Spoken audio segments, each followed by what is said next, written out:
ಹ್ಮ್ ಸರ್ಪಭೂಷಣ ಶಿವಯೋಗಿಗಳ ಜ್ಞಾನ ಶತಕ ಗ್ರಂಥದ 44ನೇ ಶ್ಲೋಕ ಇಂದಿನ ಆಧಾರದ ವಿಷಯವಾಗಿದ್ದು, ಇಂದಿನ ಶ್ಲೋಕದಲ್ಲಿ ಕರ್ಮ ಮತ್ತು ಜ್ಞಾನ ಸಮುಚ್ಚಯವಾದಿಯ ಮಾತುಗಳು ಯಥಾರ್ಥನೆ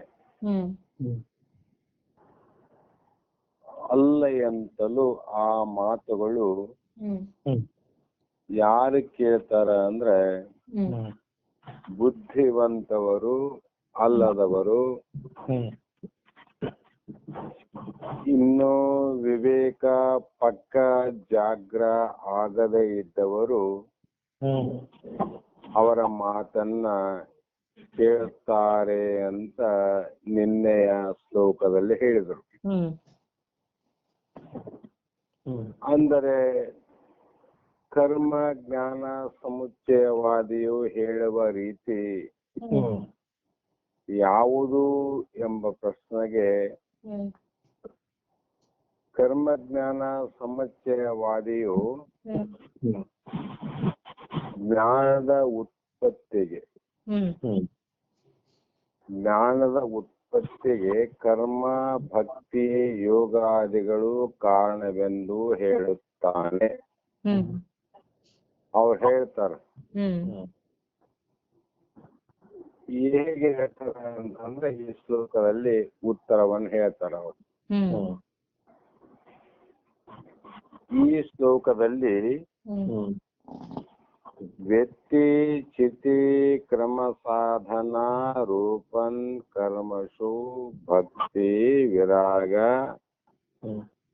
ಯಮಾನ್ ಏಹ ಪೂರಕ ಕುಟ್ಮಿಲ ಪುಷ್ಪ ಶಲಾಟು ಜ್ಞಾತಿ ಫಲೆ ಸಮುಚ್ಚಯಕಾರಿ ಅಂತ ಹೇಳಿದರು. ಅಂದರೆ ಈ ಜ್ಞಾನ ಹೇಗೆ, ಕರ್ಮ ಮತ್ತು ಜ್ಞಾನ ಹೇಗೆ ಅನ್ನುವಂತ ವ್ಯತ್ಯಾಸವನ್ನ ಹೇಳಬೇಕಾದ್ರೆ ಅವರು ಹೇಳುವಂತ ರೀತಿ, ಯಾರು ಹೇಳುವಂತ ರೀತಿ ಅಂದ್ರೆ ಕ್ರಮ ಸಮುಚ್ಚಯ ನಿರೂಪಣೆಯನ್ನ ಮಾಡುವಂತ ವಾದಿಗಳ ಮಾತು ಹೇಗಿದೆ, ಅವರು ನಮಗೆ ಹೇಗೆ ಹೇಳುತ್ತಾರೆ,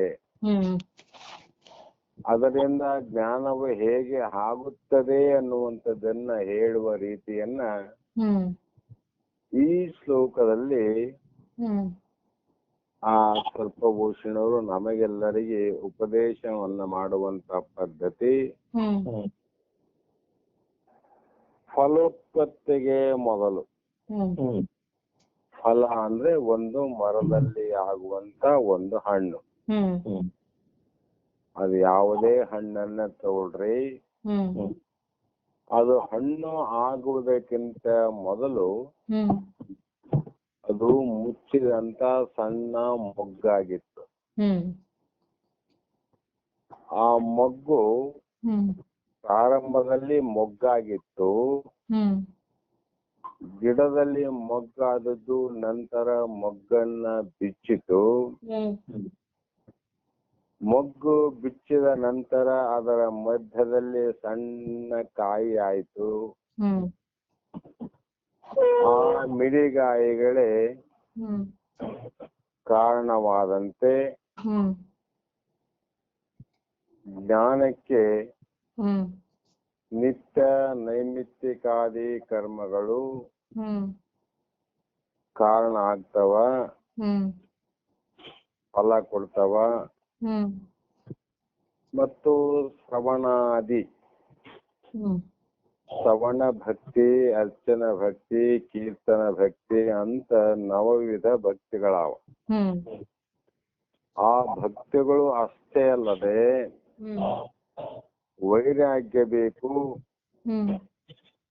ಯಮಾದಿ ಅಷ್ಟಾಂಗ ಯೋಗಗಳು ಹ್ಮ್ ಈ ಜ್ಞಾನಕ್ಕೆ ಪರಂಪರವಾದ ಸಾಧನಗಳು ಹ್ಮ್ ಎಂದು ಜ್ಞಾನ ಕರ್ಮ ಸಮುಚ್ಚಯವಾದಿಯು ಹೇಳುತ್ತಾನೆ. ಹ್ಮ್ ಇನ್ನೊಂದ್ಸಲ ಹೇಳ್ತೀನಿ ಕೇಳ್ರಿ. ಹ್ಮ್ ಕರ್ಮ ಜ್ಞಾನ ಮೋಕ್ಷಕ್ಕೆ ಕಾರಣವೇ ಅಲ್ಲ ಅಂತ ವೇದಾಂತಿಗಳ ಸಿದ್ಧಾಂತ. ಹ್ಮ್ ಕರ್ಮ ಜ್ಞಾನಗಳೆರಡು ಸಮುಚ್ಚಯವಾದ ಆದರೆ ಹ್ಮ್ ಅದರಿಂದ ಮುಕ್ತಿ ಆಗುವುದಿಲ್ಲ ಅಂತ ವೇದದ ಜ್ಞಾನಕಾಂಡದ ಭಗವಂತನ ವಾಕ್ಯ, ವೇದಾಂತಿಗಳ ಅನುಭವದ ವಾಕ್ಯ. ಆದರೆ ಕರ್ಮ ಜ್ಞಾನ ವೈರಾಗ್ಯ ಯೋಗ ಅನ್ನುವಂತ ಹಲವು ಸಾಧನಗಳು ಪೂರ್ವದಲ್ಲಿ ಉಂಟು. ಆ ಪೂರ್ವದ ಸಾಧನಗಳಿಂದನೇ ಮೊದಲು ಒಂದು ಸಣ್ಣ ಹೂವಾಗಿ, ಮೊಗ್ಗಾಗಿ, ಹೂವಾಗಿ, ಮಿಡಿಗಾಯಿಯಾಗಿ, ನಂತರ ಹಣ್ಣಾದಂತೆ ಮೊದಲು ಜ್ಞಾನಕ್ಕೆ ಇವೆಲ್ಲವೂ ಕೂಡ ಒಂದು ರೀತಿಯ ಮೊಗ್ಗಾಗಲಿ, ಬಿಚ್ಚಿದ ಹೂವಾಗಲಿ, ಕಾಯಿಯಾಗಿ ಫಲವಾದಂತೆ ಪೂರ್ವದಲ್ಲಿ ಈ ಸಾಧನೆಗಳು ಬೇಕು. ಅದಕ್ಕೆ ಕರ್ಮ ಇಲ್ಲದೆ, ಕರ್ಮ ಭಕ್ತಿಗಳನ್ನ ಮಾಡದೆ ಜ್ಞಾನ ಆಗಲಿಕ್ಕೆ ಸಾಧ್ಯ ಹೇಗೆ ಅಂತ ಅವ್ರು ಪ್ರಶ್ನೆ ಮಾಡ್ತಾರೆ. ನೀವ್ ಯಾರನ್ನಾದ್ರೂ ಕೇಳಿ ನಾ ವೇದಾಂತ ಕೇಳ್ತು ಅಂದ್ರೆ, ಇಲ್ರಿ ವೇದಾಂತದಲ್ಲಿ ಕರ್ಮವನ್ನ ಬಹಳ ಖಂಡನೆ ಮಾಡ್ತಾರ, ಆ ವೇದಾಂತಿಗಳಿಗೆ ಮೋಕ್ಷ ಆಗೋದಲ್ಲ, ನಿಮ್ಗೆ ಹೆಂಗ ಆಗ್ತದ ಅಂತ ಪ್ರಶ್ನೆ ಮಾಡೋರು ಉಂಟು ಜಗತ್ತಿನಲ್ಲಿ. ಯಾಕೆ ಅಂದ್ರೆ ನೇರವಾಗಿ ಒಂದು ಹಣ್ಣು ಆಗಿದೆ ಅಂದ್ರೆ ಯಾರೋ ಒಪ್ತಾರೇನು? ಒಪ್ಪೋದಿಲ್ಲ. ಅದು ಹಣ್ಣು ಆಗೋದಕ್ಕಿಂತ ಮುಂಚೆ ಬೇರೆ ಬೇರೆ ರೂಪದಿಂದ ಇದ್ದು ಫಲವಾಗುವಂತ ಸಂದರ್ಭದಲ್ಲಿ ಅದು ಹಣ್ಣಂತ ತೋರ್ತದ. ಆದರೆ ಇಲ್ಲಿಯೂ ಕೂಡ ಯಮಾದಿ ಅಷ್ಟಾಂಗ ಯೋಗಗಳು ಪರಂಪರಾ ಕಾರಣಗಳಾಗಿರುತ್ತವೆ. ಆ ಫಲಕ್ಕೆ ಪರಂಪರಾ ಸಾಧನಗಳು ಮಿಡಿಗಾಯಿ ಸಾಧನ, ಬಿಚ್ಚಿದ ಹೂವು, ಮುಚ್ಚಿದಂತ ಮೊಗ್ಗು. ಹೇಗೆ ಪೂರ್ವ ಸಾಧನೆಯಿಂದ ಅಂತ್ಯದಲ್ಲಿ ಹಣ್ಣಾಯಿತು, ಅದೇ ಪ್ರಕಾರ ಪೂರ್ವ ಸಾಧನೆಗಳಾದ ಯಮಾದಿ ಯೋಗಗಳನ್ನ, ನಿತ್ಯ ನೈಮಿತ್ತಿಕವಾದ ಕರ್ಮಗಳನ್ನ, ಶ್ರವಣಾದಿ ನವವಿಧ ಭಕ್ತಿಗಳಿಂದ ಮುಕ್ತಿ ಆಗುತ್ತದೆ ಅಂತ ಹೇಳುವ ಒಂದು ಸಮುಚ್ಚಯವಾದಿಗಳ ನಿರೂಪಣೆ. ಯಾಕೆ ಹೇಳ್ತಾರೆ ಹೀಗೆ ಅಂದ್ರೆ ನಾವ್ ಇದಕ್ಕಾಗಿ ಹೇಳ್ತೀವಿ ಅಂತ ಅವ್ರು ಹೇಳ್ತಾರೆ.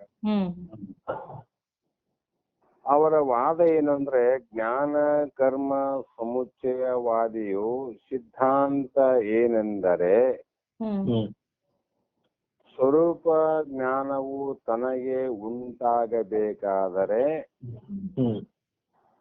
ಪ್ರಥಮದಲ್ಲಿ ಅಂದ್ರೆ ಮೊದಲು ಅಥವಾ ಪೂರ್ವದಲ್ಲಿ ನಿತ್ಯ ನೈಮಿತ್ತಿಕಾದಿ ಕರ್ಮಗಳಲ್ಲಿ ನಿಷ್ಠಾಪರನಾಗಿರಬೇಕು. ಅವನು ಕರ್ಮದಲ್ಲಿ ತತ್ಪರನಾಗಿರ್ಬೇಕು, ಕರ್ಮಗಳಲ್ಲಿ ನಿಷ್ಠೆಯನ್ನಿರಬೇಕು, ಕರ್ಮಗಳಲ್ಲಿ ನಂಬಿಕೆಯನ್ನಿಡಬೇಕು, ಕರ್ಮಗಳಲ್ಲಿ ವಿಶ್ವಾಸವನ್ನ ಮಾಡಬೇಕು ಅಂತ ಅವ್ರು ಹೇಳಿ, ಅನಂತರ ಶ್ರವಣ ಕೀರ್ತನ ಸ್ಮರಣಾದಿ ನವವಿಧ ಭಕ್ತಿಗಳಲ್ಲಿ, ಆ 9 ಭಕ್ತಿಗಳಲ್ಲಿ ಕೂಡ ತತ್ಪರನಾಗಿರಬೇಕು. ಅಂದ್ರೆ ಅವನು ಮಾಡ್ತಾ ಇರಬೇಕು, ಕರ್ಮನೂ ಮಾಡ್ತಾ ಇರಬೇಕು, ಆ ನಂತರ ಇಹ ಪರ ವಿಷಯಾದಿಗಳಲ್ಲಿ ವಿರತಿಯು ನೆಲೆಗೊಳ್ಳಬೇಕು. ಆ ನಂತರ ಏನಾಗ್ಬೇಕ್ರಿ ಅಂದ್ರೆ ವಿಷಯಾದಿಗಳಲ್ಲಿ ವಿರತಿ ಅಂದ್ರೆ ವೈರಾಗ್ಯ ಕೂಡಿರಬೇಕು. ಇಷ್ಟ ಅಲ್ಲದೆ ಭಕ್ತಿಗಳಲ್ಲಿ ತತ್ಪರನಾಗಿರಬೇಕು. ಭಕ್ತಿನೂ ಮಾಡ್ತಿರಬೇಕು. ಹೀಗೆ ಯಮ ನಿಯಮಾದಿಗಳ ಯೋಗಾಂಗಗಳನ್ನು ಸಾಧಿಸಬೇಕು. ಯಮ ನಿಯಮ ಆಸನ ಪ್ರಾಣಾಯಾಮ ಅಂತೇನಾವಲ್ರಿ, ಅದರಲ್ಲಿ ದಶಭಾಗ ಅಂದ್ರೆ 20 ಭಾಗಗಳಾವ. ಅವೆಲ್ಲವನ್ನ ಸಾಧಿಸಬೇಕು ಅಂದ್ರೆ ಮಾಡವಿರಬೇಕು. ಅನಂತರ ತನಗೆ ಸ್ವರೂಪ ಜ್ಞಾನ ಉಂಟಾಗುತ್ತದೆ. ಆ ನಂತರ ಹಣ್ಣಾದಂಗ ನಂತರದಲ್ಲಿ ಜ್ಞಾನ ಆಗುತ್ತದೆ ಅಂತ ಅವರ ವಿಚಾರ. ಕಾರಣ ಸ್ವರೂಪ ಜ್ಞಾನ ಉಂಟಾಗುವುದಕ್ಕೆ ನಿತ್ಯಾದಿ ಕರ್ಮಗಳು ಮೊದಲುಗೊಂಡು ಯೋಗ ಅಂತ ಮಾಡುವು ಅವುಗಳೆಲ್ಲವೂ ಕ್ರಮವಾಗಿ ಕಾರಣಗಳಾಗಿರುತ್ತವೆ. ಅದು ಮೊಗ್ಗು ಹೂವಿಗೆ ಕಾರಣ ಆಯ್ತು, ಹೂವು ಕಾಯಿಗೆ ಕಾರಣ ಆಯ್ತು, ಕಾಯಿಗೆ ಹಣ್ಣು ಆಗಲಿಕ್ಕೆ ಕಾರಣ ಹೇಗಾಯಿತು ಅದರಂತೆ ಇವೆಲ್ಲವೂ ಕೂಡ ಕರ್ಮಗಳು, ಆಮೇಲೆ ಭಕ್ತಿಗಳು, ಶ್ರವಣಾದಿಗಳು, ಅನಂತ ನಿತ್ಯ ನೈಮಿತ್ತಿಕ ಕರ್ಮಗಳು, ಇವೆಲ್ಲವೂ ಜ್ಞಾನಕ್ಕೆ ಸಾಧನಗಳು ಅಂತ ಉಪಮಾನವು ಫಲೋತ್ಪತ್ತಿಗೆ ಮೊದಲು ಮುದುರಿದ ಮೊಗ್ಗೆ, ನಂತರ ಚದುರಿದ ಮೊಗ್ಗೆ, ಆಮೇಲೆ ಅರಳಿದ ಪುಷ್ಪವಾಗಿ, ನಂತರ ಆ ಪುಷ್ಪವು ಮಿಡಿಯಾಗಿ, ಆಮೇಲೆ ಕಾಯಿಯಾಗಿ, ಆಮೇಲೆ ದೋರೆ ಹಣ್ಣಾಗಿ, ಆ ಬಳಿಕ ಪೂರ್ಣ ಫಲವಾಗುತ್ತದೆ. ಆ ಫಲ ಉಂಟಾಗುವುದಕ್ಕೆ ಮುದುರಿದ ಮೊಗ್ಗೆ ಮೊದಲುಗೊಂಡು ದೋರೆ ಹಣ್ಣಿನವರೆಗೂ ಪರಂಪರಾ ಸಾಧನ ಕಾರಣವಾಗಿರುತ್ತದೆ. ಒಮ್ಮೆಲೆ ಹಣ್ಣಾಗದೇನ್ರಿ ಅದು? ಆಗ್ಲಿಕ್ಕೆ ಬರ್ತದೇನು? ಇಲ್ಲ. ಅದಕ್ಕೆ ಒಮ್ಮೆಲೆ ಜ್ಞಾನ ಆಗ್ಯದ ನಿಮಗಂದ್ರೆ ಒಮ್ಮೆಲೆ ಜ್ಞಾನ ಹೆಂಗಾಯ್ತು? ಆಗೋದಿಲ್ಲ. ಇವು ನಾವು ಮಾಡೋದಿಲ್ಲ ಅಂದ್ರೆ ನಿಮ್ಗೆ ಜ್ಞಾನ ಆಗೋದಿಲ್ಲ ಅಂತ ಹೂವಿನ ಉಪಮಾನವನ್ನು ಕೊಟ್ಟು ಕ್ರಮ ಸಮುಚ್ಚಯವಾದಿಗಳು ನಿರೂಪಣೆಯನ್ನ ಮಾಡಿ ಜಗತ್ತಿನಲ್ಲಿ ಆ ಕರ್ಮ ಜ್ಞಾನಗಳು ಮುಕ್ತಿಗೆ ಎರಡು ಬೇಕು ಅಂತ ಅವರು ನಿರೂಪಣೆ ಮಾಡ್ತಾರೆ. ಆದರೆ ಜ್ಞಾನ ಕರ್ಮ ಸಮುಚ್ಚಯವಾದಿ ಈ ರೀತಿ ತಿಳ್ಕೊಂಡು ಈ ವಾದಿಯು ಚಿತ್ತ ಶುದ್ಧಿಯಾದ ನಂತರ ಜ್ಞಾನವು ಉಂಟಾಗುತ್ತದೆ ಎಂದು ತಿಳಿಯುತ್ತಾನೆ. ಮೊದಲು ಮನಸ್ಸು ಶುದ್ಧಿಯಾದ ಮೇಲೆ ಆಮೇಲೆ ಜ್ಞಾನ ಆಗುತ್ತದೆ ಅನ್ನುವ ಭಾವದಿಂದ ಆ ಚಿತ್ತ ಶುದ್ಧಿಗೋಸ್ಕರವಾಗಿ ಕರ್ಮವನ್ನಾದರೂ ಮಾಡಲೇಬೇಕು, ಇಲ್ಲ ಭಕ್ತಿ ಆದರೂ ಮಾಡಬೇಕು, ಇಲ್ಲ ಯೋಗ ಆದರೂ ಮಾಡಬೇಕು, ಅಷ್ಟಾಂಗ ಯೋಗಗಳನ್ನ ಸಾಧಿಸಬೇಕು, ವೈರಾಗ್ಯವನ್ನ ತಾಳಿರಬೇಕು, ಇಹಲೋಕದ ಪರಲೋಕದ ವಾಸನೆಗಳನ್ನ ಬಿಟ್ಟಿರಬೇಕು ಹ್ಮ್ ಅಂತ ಅಷ್ಟೆಲ್ಲ ಆದಾಗ ಹ್ಮ್ ಜ್ಞಾನ ಆಗುತ್ತದೆ ಅಂತ ಅವ್ರು ಹೇಳ್ತಾ ಬಂದ್ರು. ಹ್ಮ್ ಯಾರೇ ಕ್ರಮ ಸಮುಚ್ಚಯವಾದಿ. ಹ್ಮ್ ವಾದಿಯು ಜ್ಞಾನ ಉಂಟಾದ ಮೇಲೆ ಅವ್ರೇನು ಹೇಳೋದಂದ್ರೆ, ಇದರಿಂದ ನಿಮಗೆ ಜ್ಞಾನ ಉಂಟಾದ ಮೇಲೆ ನಿತ್ಯಾದಿ ಕರ್ಮಗಳನ್ನಾಗಲಿ ಯೋಗವನ್ನಾಗಲಿ ಇಚ್ಛಿಸುವುದಿಲ್ಲ. ಆಮೇಲೆ ಇವನ್ ಯಾವ ಮಾಡಂಗಿಲ್ಲ ಒಪ್ತೀವಪ್ಪ. ಈ ಮುಮುಕ್ಷಿಗೆ ಇವೆಲ್ಲ ಬೇಕು ಅಂತ ಅವ್ರು ಹೇಳ್ತಾರೆ. ಮುಮುಕ್ಷಿಗೆ ಜ್ಞಾನ ಒಂದೇ ಸಾಕು ಅಂತ ವೇದಾಂತ ಹೇಳ್ತಾರೆ. ಜ್ಞಾನ ಅಜ್ಞಾನಕ್ಕೆ ವ್ಯತ್ಯಾಸ, ಜ್ಞಾನ ಕರ್ಮಕ್ಕೆ ವ್ಯತ್ಯಾಸ ಏನಂದ್ರೆ, ಈ ಮೋಕ್ಷವನ್ನ ಮುಕ್ತಿಯನ್ನ ಹೊಂದಬೇಕಾಗಿತ್ತು ಅಂದ್ರೆ ಜ್ಞಾನ ಒಂದೇ ಸಾಕು. ಜ್ಞಾನ ದೇವತವು ಕೈವಲ್ಯಂ ಅಂತ ಆ ಪರಮಾತ್ಮ ಹೇಳಿದಂತ ವೇದದ ಉತ್ತರ ಭಾಗದ ಜ್ಞಾನಕಾಂಡದ ನಿರ್ಣಯ ಅದು. ಆದರೆ ಇವರ ನಿರ್ಣಯ ಏನು ಅಂದ್ರೆ, ಆ ಜ್ಞಾನವನ್ನ ಪಡೆಯಬೇಕಾಗಿದ್ರೆ ಕರ್ಮ ಮತ್ತು ಉಪಾಸನ ಇವು ಬೇಕು ಅಂತ ಅವ್ರು ಹೇಳ್ತಾರೆ. ಯಾರೇ ಕರ್ಮಕಾಂಡಿಗಳು ಉಪಾಸನ ಕಾಂಡಿಗಳು ಅದನ್ನ ಹೇಳಿ, ಈ ಕರ್ಮ ಮತ್ತು ಭಕ್ತಿಯಿಂದ ಜ್ಞಾನವಾದ ನಂತರ ಈ ಕರ್ಮಗಳ ಆಪೇಕ್ಷವನ್ನು ಮಾಡುವುದಿಲ್ಲ. ಅವಾಗ ಹೋಗ್ತೀವಿ ನಾವು. ಹೇಗೆ ಅಂದ್ರೆ, ನದಿಯನ್ನು ದಾಟಿದ ಮೇಲೆ ಅರಗೋಲಿನ ಆಪೇಕ್ಷೆ ಮಾಡದಂತೆ, ನದಿ ದಾಟಬೇಕಾಗಿತ್ತು ಅಂದ್ರೆ ಅರಗೋಲು ಬೇಕು. ಅರಗೋಲಲ್ಲಿ ಕುಳಿತು ನದಿಯನ್ನ ದಾಟಿದ ನಂತರ ಆ ಅರಗೋಲಿನ ಮತ್ತು ಅಂಬಿಗನ ಆಪೇಕ್ಷೆಯನ್ನ ಮಾಡೋದಿಲ್ಲ. ಈ ರೀತಿ ಆ ವಾದಿಯ ಸಿದ್ಧಾಂತವು ಹೀಗೆ ಇರುತ್ತದೆ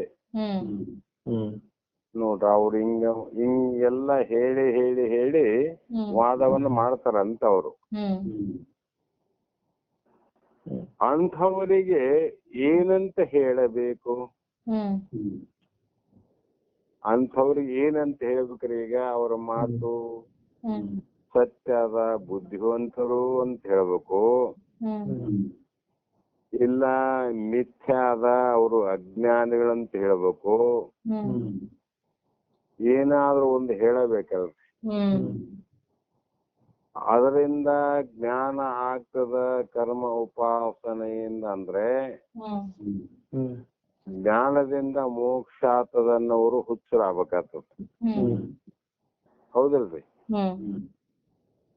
ಜ್ಞಾನದಿಂದಲೇ ಮೋಕ್ಷ ಆಗ್ತದ ಅಂತ ಹೇಳುವ ಜ್ಞಾನಿಗಳು ಹುಚ್ಚರಾಗಬೇಕು. ಕರ್ಮದಿಂದ ಆಗ್ತಂದ್ರೆ ಇಲ್ಲ ಜ್ಞಾನದಿಂದಲೇ ಆಗುತ್ತದೆ ಸತ್ಯ ಅಂತ ಅಂದಾಗ ಕರ್ಮ ಜ್ಞಾನಗಳಿಂದ ಮೋಕ್ಷ ಆಗ್ತದ ಅನ್ನೋರು ಹುಚ್ಚರಾಗಬೇಕಾಗ್ತದ. ಯಾರಾದ್ರೂ ಒಬ್ರು ಹುಚ್ಚರಾಗಬೇಕಲ್ರಿ. ಅದಕ್ಕೆ ಗ್ರಂಥಕರ್ತರು ಪೂರ್ವ ಅಪೂರ್ವ ವಿಚಾರವನ್ನ ಮಾಡಿ ವೇದಾಂತ ಸಿದ್ಧಾಂತಗಳನ್ನ ಮುಂದಿಟ್ಟುಕೊಂಡು ಅವರು ಸ್ವಾನುಭಾವ ಯುಕ್ತಿ ಪ್ರಮಾಣದಿಂದ ಅನುಭವಿಸಿ ಅವ್ರಿಗೆ ಏನಂತ ಕರೆದ್ರು ಅಂತ ಹೇಳಿದ್ರೆ, ಅರೆ ಹುಚ್ಚರಂತೂ ಭಾವಿಸಬೇಕಾಗುತ್ತದೆ. ಅದೇ ಅರೆ ಮೊರಳರು ಅಂದ್ರಷ್ಟೇ, ಅರ್ಧ ಹುಚ್ಚರಂದ್ರು ಅಷ್ಟೇ, ಅರ್ಧ ಮೂಢರು ಅಂದ್ರು ಅಷ್ಟೇ. ಇವರಿಗೆಲ್ಲ ಇವೆಲ್ಲ ಏನಂತ ನಿರ್ಣಯ ಮಾಡ್ಬೇಕ್ರಿ? ಹರೆ ಹುಚ್ಚರೆಂದು ತೀರ್ಮಾನಿಸಬೇಕು. ಕಾರಣ ಜ್ಞಾನ ಕರ್ಮ ಸಮುಚ್ಚಯವಾದಿಯು ಕರ್ಮ ಭಕ್ತಿ ಮುಂತಾದ ಸಾಧನೆಗಳೆಲ್ಲವೂ ಅಂತಃಕರಣ ಶುದ್ಧಿಗಾಗಿಯೇ ಇರುತ್ತವೆಯಲ್ಲದೆ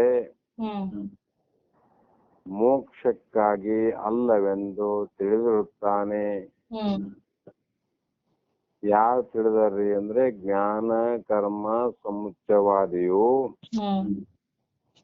ಕರ್ಮ ಭಕ್ತಿ ಯೋಗ ಅಂತ ಹಿಂದೆ ಏನ್ ಹೇಳಿದ್ರು ಆ ಎಲ್ಲಾ ಸಾಧನೆಗಳು ಅಂತಃಕರಣ ಶುದ್ಧಿಗಾಗಿ, ಅಂದ್ರೆ ಮನಸ್ಸನ್ನ ಶುದ್ಧ ಮಾಡೋದಕ್ಕೋಸ್ಕರವಾಗಿ, ಬುದ್ಧಿಯನ್ನ ಶುದ್ಧ ಮಾಡೋದಕ್ಕೋಸ್ಕರವಾಗಿ, ಚಿತ್ತವನ್ನ ಶುದ್ಧಿ ಮಾಡೋದಕ್ಕೋಸ್ಕರವಾಗಿ, ಇವೆಲ್ಲವನ್ನ ನಾನು ನನ್ನದು ಅನ್ನುವ ಅಹಂಕಾರ ಮಮಕಾರವನ್ನ ಕಳೆಯಲಿಕ್ಕೆ ಇವು ಬೇಕು. ಆದ್ರೆ ಮೋಕ್ಷಕ್ಕ ಅಲ್ಲ ಅಂತ ತಿಳ್ಕೊಂಡಾರ ಅವರು. ಯಾಕ ಮೋಕ್ಷಕ್ಕಲ್ಲ ಅಂತ ತಿಳ್ಕೊಂಡ್ರೆ ಕೊನೆಗೆ ಮೋಕ್ಷ ಬೇಕಂತ ಒಪ್ಪ್ಯಾರಲ್ರ ಅವರು. ಜ್ಞಾನವೇ ಬೇಕು ಅಂತ ಅವರು ಒಪ್ಪ್ಯಾರಂತ ಅರ್ಥ ಆಯ್ತು. ಮೊದಲು ಕರ್ಮ ಉಪಾಸನೆ ಬೇಕು, ಕೊನೆಗೆ ಜ್ಞಾನ ಬೇಕಂತ ಅವ್ರು ಹೇಳ್ತಾರೆ. ಅಂದ್ರೆ ಮೊದಲಿನ ಸಾಧನೆಗಳು ಜ್ಞಾನಕ್ಕೆ ಅಲ್ಲ ಅಂತ ತಾವೇ ಹೇಳಿದಂಗೆ, ಅದು ಮೋಕ್ಷಕ್ಕಲ್ಲ ಅಂತ. ಮೊದಲು ತಾವ್ ಹೇಳಿದವು ಮೋಕ್ಷ ಸಾಧನೆಗಳಲ್ಲ ಅಂತ ತಾವೇ ಹೇಳಿದಂಗ ಆಗ್ತದ ಅವ್ರ ಒಳಗಡೆ. ಯಾಕಂದ್ರೆ ಇವ್ ಆದ ಮೇಲೆ ಮತ್ತೆ ಜ್ಞಾನ ಬೇಕಂತದ. ಆ ರೀತಿ ಅವರು ಅಂತಃಕರಣ ಶುದ್ಧಿಗಾಗಿ ಇರುತ್ತವೆಯಲ್ಲದೆ ಮೋಕ್ಷಕ್ಕಾಗಿ ಅಲ್ಲವೆಂದು ತಿಳಿದುಕೊಂಡಿದ್ದಾನೆ. ಆ ಮೋಕ್ಷವು ಯಾವುದರಿಂದ ಆಗ್ತದಂದ್ರೆ ಕೊನೆಗೆ ಜ್ಞಾನದಿಂದಲೇ ಪ್ರಾಪ್ತಿ ಆಗುತ್ತದೆ ಅಂತ ತಿಳ್ಕೊಂಡ್ರಲ್ಲ ಅವರು. ಇಲ್ಲಪ್ಪ ಜ್ಞಾನಕ್ಕೆ ಹೋಗ್ಬೇಕು ಅಂತ. ಜ್ಞಾನಕ್ಕ ಯಾತಕ್ಕೋಸ್ಕರ ಆಗ್ಬೇಕು ಅಂದ್ರೆ ಇಲ್ಲಿ ಕರ್ಮ ಉಪಾಸನೆಗಳಿಂದ ಮುಕ್ತಿ ಅನ್ನುವಂಥದ್ದು, ಸ್ವರೂಪ ಆನಂದ ಅನ್ನುವಂಥದ್ದು, ಜನನ ಮರಣ ಬಿಡುಗಡೆ ಆಗೋದಿಲ್ಲ. ಇವು ಪರಂಪರ ಸಾಧನಗಳು. ಆದ್ರೆ ಮೋಕ್ಷ ಆಗಬೇಕು ಅಂದ್ರೆ ನಾವು ಜ್ಞಾನಕ್ಕೆ ಹೋಗಬೇಕು ಅಂತ ತಿಳ್ಕೊಂಡಾರ ಅವರು. ಈ ರೀತಿ ಆ ಜ್ಞಾನ ಕರ್ಮ ಸಮುಚ್ಚಯವಾದಿ ಸಿದ್ಧಾಂತ ಅವ್ರದೇನಮ್ಮ ಸಿದ್ಧಾಂತ ಎಲ್ಲ ಬೇಕಂತಾರ ಅವ್ರು. ಮುಕ್ತಿಯನ್ನ ಪಡಿಬೇಕಾದ್ರೆ ಬರೇ ಜ್ಞಾನದಿಂದ ಆಗೋದಿಲ್ಲ, ಅದಕ್ಕೆಲ್ಲ ಕರ್ಮ ಮಾಡಬೇಕು, ಭಕ್ತಿ ಮಾಡಬೇಕು, ಅಥವಾ ಅಷ್ಟಾಂಗ ಯೋಗಗಳನ್ನೇ ಸಾಧಿಸಬೇಕು, ನವವಿಧ ಭಕ್ತಿಯಿಂದ ಕೂಡಿರಬೇಕು ಅಂತ ಅಂಗೀಕರಿಸಿದ್ದಾರೆ. ಅಂದ್ರೆ ಅವರು ಒಪ್ಪಿಕೊಂಡಾರ ಅವರು. ಅದು ಹೇಗೆ ಇರಲಿ, ಕರ್ಮ ಉಪಾಸನಾದಿಗಳೆಲ್ಲವೂ ಚಿತ್ತ ಶುದ್ಧಿ ಮಾಡುವಂತಲೂ ಸ್ವರೂಪ ಜ್ಞಾನವೇ ಮೋಕ್ಷ ಸಾಧನೆ ಒಂದು ತಿಳಿಯಬೇಕು. ಅವ್ರು ಯಾವ ರೀತಿ ಹೇಳಿದ್ರೆ ಏನ್ ಅರ್ಥ ಆಯ್ತಮ್ಮ ಕೊನೆಗೆ? ಅವೆಲ್ಲವೂ ಚಿತ್ತ ಶುದ್ಧಿಗಾಗಿಯೇ ವಿನಃ ಮೋಕ್ಷಕ್ಕಾಗಿ ಅಲ್ಲ. ಮತ್ತೆ ಮೋಕ್ಷ ಎದರಿಂದ ಆಗ್ತದ ಅಂದ್ರೆ ಜ್ಞಾನದಿಂದನೇ ಆಗುತ್ತದೆ ಅಂತ ಆ ಮತವಾದಿ ಅಭಿಪ್ರಾಯವನ್ನ ವಿಚಾರವಾದಿಗಳು ವಿವೇಕವಾದಿಗಳು ಸರಿಯಾಗಿ ತಿಳಿ ಹೇಳುವಂತ ಪುಣ್ಯಾತ್ಮನಿಂದ ನಾವು ತಿಳ್ಕೊಳ್ಳೋ ಪ್ರಯತ್ನ ಮಾಡಬೇಕು. ಬರೇ ಕರ್ಮಪಟರ ಮಧ್ಯದಲ್ಲಿ ಕುಂತು ಆ ಕರ್ಮಗಳನ್ನ ಹೇಳುವುದೇನೆ ನಂಬಿ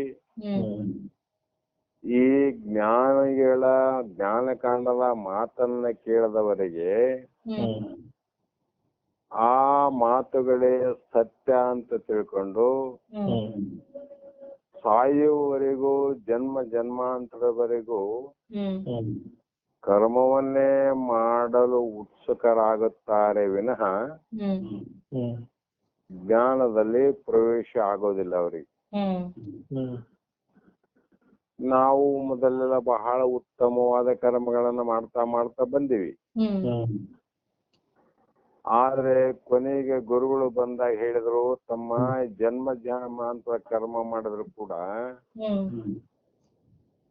ಈ ಮೂರು ನಾಲ್ಕು ಮುಖ್ಯವಾದ ಪ್ರಶ್ನೆಗಳೇನಾವ, ಆ ಪ್ರಶ್ನೆಗಳು ಮೊದಲನೆಯದು ನಾನು ಆರು, ನಾ ಎಲ್ಲಿಂದ ಬಂದೆ, ಯಾತಕ್ಕಾಗಿ ಬಂದೆ, ಈ ಜನನ ಮರಣ ಎನ್ನುವಂತ ಭವ ಬಂಧನ ಇದು ನನಗೆ ಯಾತಕ್ಕೋಸ್ಕರ, ಯಾಕೆ ಇವು ನನ್ನ ಬೆನ್ನು ಬಿಡದೆ ಜೊತೆಯಲ್ಲಿ ಇದ್ದಾವ, ಈ ಒಂದು ದುಃಖವನ್ನ ಕೊಡಲಿಕ್ಕೆ ನನಗಾರು ಕಾರಣರಲ್ಲ. ನಮ್ಗೆ ದುಃಖ ಕೊಡಕ್ಕೆ ಯಾರು ಕಾರಣ ರೀ? ಯಾರು ಕಾರಣ ಅಲ್ಲ. ನಾವು ಸಾಮಾನ್ಯವಾಗಿ ಪರರಿಂದ ದುಃಖ ಅಂತ ಅನ್ಕೊಂತೀವಿ, ಇಲ್ಲ ಅಂತಲ್ಲ, ಅದು ನಿತ್ಯವಾದ ದುಃಖ ಅಲ್ಲ. ಆದ್ರೆ ಅದು ಅನಿತ್ಯವಾದ ದುಃಖ. ಯಾಕಂದ್ರೆ ಅವರು ಕೊಡುವಂತ ದುಃಖ ಯಾವಾಗಲೂ ಶಾಶ್ವತವಾಗಿರೋದಿಲ್ಲ. ಒಂದೊಂದು ಸಂದರ್ಭದಲ್ಲಿ ಒಬ್ಬೊಬ್ಬ ಶತ್ರು ಒಂದೊಂದು ಪ್ರಕಾರ ದುಃಖವನ್ನ ಕೊಡುವ ಪ್ರಯತ್ನವನ್ನು ಮಾಡ್ತಾನೆ. ಆದ್ರೆ ಆ ಕಾರ್ಯ ಮುಗಿದ ನಂತರ ಆ ದುಃಖದ ಪರಿಹಾರ ಆಗ್ತದೆ. ಅವ್ರೇನು ಒಬ್ರೇ ನಮಗ್ ಕಷ್ಟ ಕೊಟ್ಟು ಹೋದ್ರೆ ಆ ಕಷ್ಟ ಸಾಯೋ ಪರ್ಯಂತರ ಅದರಲ್ಲೇ ನಾವ್ ಯಾರು ಇರೋದಿಲ್ಲ. ಮತ್ತೆ ಅದು ಬದಲಾವಣೆ ಆಗ್ತದ, ಮತ್ತೆ ಇನ್ನೊಂದು ಸುಖ ಆಗ್ತದ, ಮತ್ತೆ ದುಃಖ ಬರ್ತವ, ಆ ಪ್ರಶ್ನೆ ಬೇರೆ. ಆದ್ರೆ ಇವತ್ತು ನಾವು ಬೀದರ್ನಿಂದ ಒಬ್ಬ ಮಹಾತ್ಮರು ಮಾಡಿದ್ರು. ಅವ್ರು ಬಹಳ ದಿನ ಹಳೆ ನಮ್ಮ ಸಿದ್ಧಲಿಂಗ ತಾತನವರ ಜೊತೆಲಿ ಶಾಸ್ತ್ರ ಕೇಳಿದವರು. ಅವ್ರ ಹೆಸರು ಸಿ ಪೆಂಟಯ್ಯ ಅಂತ ಸೆಕ್ಯೂರಿಟಿ ಆಫೀಸರ್ ಇದ್ರು. ಅವ್ರು ಬಹಳ ದಿನ ಆಯ್ತು ಅಂತೇಳಿ ಯಾರೋ ಕಡೆಯಿಂದ ಫೋನ್ ತಗೊಂಡು ಮಾಡಿದ್ರು, ನಂಬರ್ ತಗೊಂಡು. ಈಗ ಒಂದೊಂದು ದುಃಖ ಅನ್ನುವಂಥದ್ದು ಬಹಳ ಅವ. ನಮ್ಗೆ ಬಹಳ ದುಃಖ, ಜನನ ದುಃಖ ಮತ್ತು ಮರಣ ದುಃಖ, ಮಧ್ಯದಲ್ಲಿ ತೋರಿ ಅಡಗುವಂತ ಆಧ್ಯಾತ್ಮಿಕ, ಆದಿ ದೈವಿಕ ಮತ್ತು ಆದಿ ಭೌತಿಕ ಅನ್ನುವಂತ ದುಃಖಗಳು. ಈ ದುಃಖಗಳು ಹೇಗಿದ್ದಾವೆ ಅಂದ್ರೆ ಬಹಳ ವಿಚಿತ್ರ ಅಂತ ಮಹಾತ್ಮರು. ಈಗ ಒಬ್ಬ ಭಾರತ ದೇಶದ ಒಂದು ಅಥವಾ ಅಮೇರಿಕ ಇರ್ಲಿ, ಚೈನಾ ಇರ್ಲಿ, ಪಾಕಿಸ್ತಾನ ಇರ್ಲಿ, ಅಲ್ಲಿ ಮಿಲಿಟರಿ ವ್ಯವಸ್ಥೆ ಹೇಗಿರ್ತದಂದ್ರೆ ಬಹಳ ವಿಚಿತ್ರವಾಗಿರ್ತದೆ. ಯಾಕಂದ್ರೆ ನಮ್ಮ ದೇಶಕ್ಕ ನಮಗ ವೈರಿಗಳು ಯಾರು ಅಂತ ಗೊತ್ತಾದ್ರೆ ಆ ದಿಕ್ಕಿನ ಕಡೆ ಚತುರಂಗ ಬಲವೇ ಅವರ ಮೇಲೆ ಪ್ರತಿದಾಳಿಯನ್ನ ಮಾಡಿ ಆ ದೇಶದ ವೈರಿಗಳನ್ನ ನಾಶ ಮಾಡೋ ಪ್ರಯತ್ನ ಮಾಡ್ತಾರೆ. ಹೌದಿಲ್ಲ? ಭಾರತ ದೇಶದ ಸೈನ್ಯ ಅದಂದ್ರೆ ಎಲ್ಲರೂ ಚೀನಾ ಕಡೆ ಮುಖ ಮಾಡಿ ಕೂಡಂಗಿಲ್ಲ. ಚೀನಾದವರು ಬರೇ ಭಾರತದ ಕಡೆ ಮುಖ ಮಾಡಂಗಿಲ್ಲ. ಆಯಾ ಸಂದರ್ಭದಲ್ಲಿ, ಆಯಾ ಕ್ಷಣದಲ್ಲಿ ಯಾವ ದೇಶದವರು ಯಾವಾಗ ಶತ್ರುಗಳಾಗ್ತಾರ ಗೊತ್ತೇ ಇರಂಗಿಲ್ಲ. ಇಷ್ಟು ದಿವಸ ಪಾಕಿಸ್ತಾನ ಭಾರತಕ್ಕೆ ಶತ್ರು ಅಂದ್ರೆ ಸದ್ಯದಲ್ಲಿ ಚೈನಾ ಕೂಡ ಶತ್ರು ನಮಗೆ. ಇದನ್ನ ನಾಶ ಮಾಡುವಂತ ಯುಕ್ತಿ ಆಯಾ ದೇಶದ ಚತುರಂಗ ಬಲಕ್ಕ ಗೊತ್ತಿರ್ತದ. ಹೇಗೆ ಅಂದ್ರೆ ವಾಯು ನೆಲೆಯವರೆಗೆ ಆಕಾಶದಲ್ಲಿ ವಿಮಾನಗಳಿಂದ ವಾಯು ನೆಲೆಯಿಂದ ಶತ್ರುಗಳನ್ನ ಹೇಗೆ ನಾಶ ಮಾಡಬೇಕಂತ ಉಪಾಯ ಆ ವಾಯು ನೆಲೆಯವರಿಗೆ ಮಾತ್ರ ಗೊತ್ತು. ವಿಮಾನದಿಂದ ಹೋಗಿ ಹೇಗೆ ನಾವು ವೈರಿಗಳನ್ನು ನಾಶ ಮಾಡಬೇಕು. ಮತ್ತೆ ಭೂಸೇನೆ ಇದ್ದಾಗ ಭೂಮಿಯ ಮೇಲೆ ಇರ್ತಕ್ಕಂತ ಸೈನಿಕರು ಏನಿದ್ದಾರೆ ಅವರಿಗೆ ಗೊತ್ತು ಈ ಎಲ್ಲಿ ಗುಡ್ಡ ಬೆಟ್ಟ ಗುಹೆ ಅನ್ನುವಂತ ಅಡಗಿದಂತ ವೈರಿಗಳನ್ನ ಹೇಗೆ ಉಪಾಯದಿಂದ ನಾಶ ಮಾಡ್ಬೇಕಂತ ಇವ್ರಿಗೆ ಗೊತ್ತು. ಅಂದ್ರೆ ಒಬ್ಬ ವೈರಿಯನ್ನ ನಾಶ ಮಾಡಬೇಕಾಗಿತ್ತು ಅಂದ್ರೆ ದೇಶದ ಚತುರಂಗ ಬಲದಲ್ಲಿ ಒಬ್ಬೊಬ್ಬರಿಗೆ ಇದ್ದಂತ ಜ್ಞಾನ ಇನ್ನೊಬ್ಬರಿಗಿಲ್ಲ. ವಾಯು ನೆಲೆಯವರು ಭೂಷಣಕ್ಕೆ ಉಪಾಯ ಇಲ್ಲ, ಭೂಮಿಯ ಮೇಲೆ ಸೈನಿಕರು ಮಾಡುವಂತ ಯುದ್ಧದ ಅನುಭವ ವಾಯು ನೆಲೆಯಲ್ಲಿದ್ದವ್ರಿಗೆ ಗೊತ್ತಿಲ್ಲ. ಆಕಾಶದಲ್ಲಿ ಹೇಗೆ ಯುದ್ಧ ಮಾಡ್ಬೇಕಂತ ಅವ್ರಿಗೆ ಗೊತ್ತು ಯುಕ್ತಿ. ಭೂಮಿ ಮೇಲೆ ಇದ್ದವ್ರ ಜೊತೆ ಹೇಗೆ ಯುದ್ಧ ಮಾಡಬೇಕು ಅಂತ ಇವ್ರಿಗೆ ಗೊತ್ತು. ಕಾರಣ ಇಷ್ಟೆಲ್ಲ ಯಾಕೆ ಹೇಳಕತ್ತೀನಿ ನಾನಂದ್ರೆ ಒಬ್ಬ ದುಃಖವನ್ನ ಕೊಡುವಂತ ಬದ್ಧ ವೈರಿಯನ್ನ ನಾವು ವೈರಿ ಅಂತ ಗೊತ್ತಾದ್ರೆ ಅವನನ್ನ ನಾಶ ಮಾಡೋದಕ್ಕೋಸ್ಕರವಾಗಿ 4 ದಿಕ್ಕಿನಿಂದ ತಪ್ಪಿಸಿಕೊಳ್ಳಲಾರದಂತೆ ನಾಶ ಮಾಡುವಂತ ಪ್ರಯತ್ನವನ್ನ ಮಾಡಬಹುದು. ಒಂದು ಸಲ ಗೆದಿಬಹುದು, ಒಂದ್ಸಲ ಸೋಲಬಹುದು. ಆ ಪ್ರಶ್ನೆ ಬೇರೆ. ಯಾವ ರಾಷ್ಟ್ರ ಯಾವ ದೇಶ ತಾನು ಸಮರ್ಥವಾದ ಸೈನ್ಯವನ್ನು ಹೊಂದಿದ ಅದು ಗೆದಿತದ. ಯಾರ ಸೈನ್ಯದಲ್ಲಿ ಅಸಮರ್ಥತೆ ಆದ ಅವ್ರು ಸೋಲ್ತಾರೆ, ಇಷ್ಟೇ ವ್ಯತ್ಯಾಸ. ಆದ್ರೆ ನಮಗ ಈಗ ಜನನ ದುಃಖ, ಮರಣ ದುಃಖ ಮತ್ತು ಮಧ್ಯದಲ್ಲಿ ಆಧ್ಯಾತ್ಮಿಕ ಆದಿ ದುಃಖಗಳು ಇವೆಲ್ಲ ಕೊಡೋರು ಯಾರಮ್ಮ? ಇದು ಯಾರು ಕೊಡಕತ್ತಾರಂದ್ರೆ ನಮ್ಗೆ ಇದುವರೆಗೂ ಗೊತ್ತೇ ಇಲ್ಲ. ಅವ್ರು ಇದಕ್ಕೆ ಕಾರಣ ಯಾರು ಅಂತ. ನನ್ನ ಹುಟ್ಟಿದವನನ್ನ ಕೊಲ್ಲುವಂತ ಮರಣ ಅಂತ ಕೊಲ್ಲಿ ಹೋಗ್ತದಲ್ಲ ಅದು ಸಂಹಾರ ಮಾಡಿ ಹೋಗ್ಬೇಕಲ್ಲ. ಅಂದ್ರೆ ನನ್ನ ಬದುಕನ್ನೇ ನಷ್ಟ ಮಾಡುವಂತ ಒಂದು ವೈರಿ ಮರಣ ಆದಂತ ಗೊತ್ತಾಯ್ತು. ಆ ಮರಣ ಅನ್ನುವಂತ ಅಸ್ತ್ರವನ್ನ ಬಿಟ್ಟವ್ರು ಯಾರು? ಇದಕ್ಕೆ ಯಾರು ಕಾರಣ ಅಂತ. ಈ ಮರಣ ಎಲ್ಲಿಂದ ಬರ್ತದ? ಈಗ ಬಾಂಬ್ ಇಲ್ಲಿಂದ ಬರ್ತದಂತ ಗೊತ್ತು ನಮಗೆ, ಇಲ್ಲಿಂದ ಅಟೋಮ್ ಬಾಂಬ್ ಬರ್ತದಂತ ಗೊತ್ತಾಗ್ತದ. ಈ ಕಡೆಯಿಂದ ಅಲ್ಲಿ ಸೈನಿಕರು ನೀರಿನಿಂದ ಬರ್ತಾರ ಅಂತ ಗೊತ್ತಾಗ್ತದ, ಭೂಸೇನೆ ಬರ್ತದಂತ ಗೊತ್ತಾಗ್ತದ. ಆದ್ರೆ ಈ ವೈರಿ ಜನನ ಮತ್ತು ಮರಣ ಅನ್ನುವಂತ ವೈರಿ ಯಾರಿರಬಹುದು ಅಂದ್ರೆ ಇದುವರೆಗೆ ಕಣ್ಣಿಗೆ ಕಂಡಿಲ್ಲ.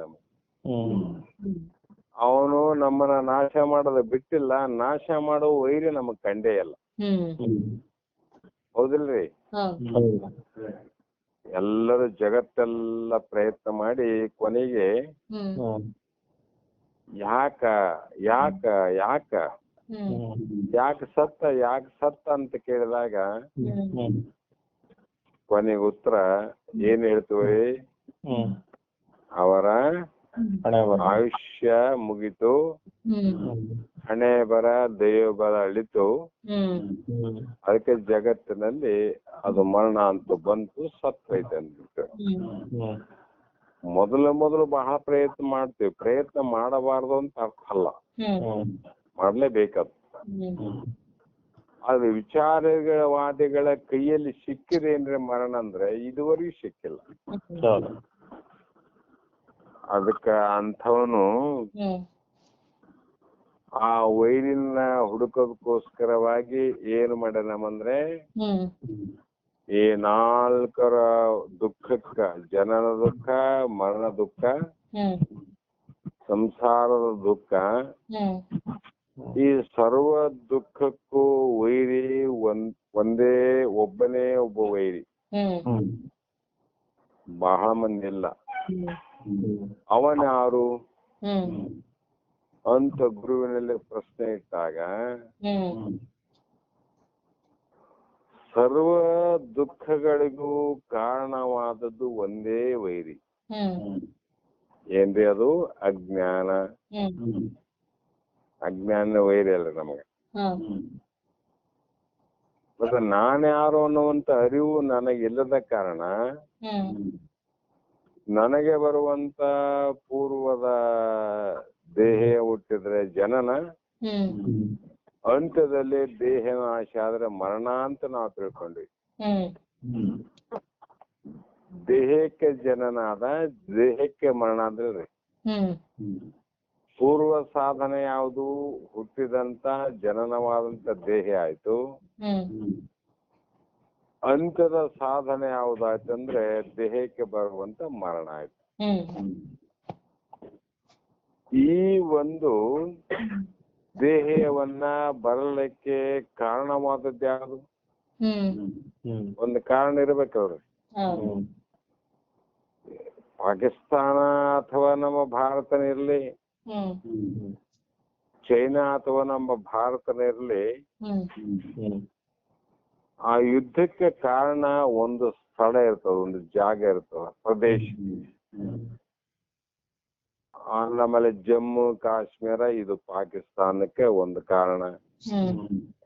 ಆ ಜಾಗ ನಮ್ಮದಂತ ಅವ್ರು ಹೇಳ್ತಾರ, ನಮ್ಮದಂತ ನಾವ್ ಹೇಳ್ತೀವಿ.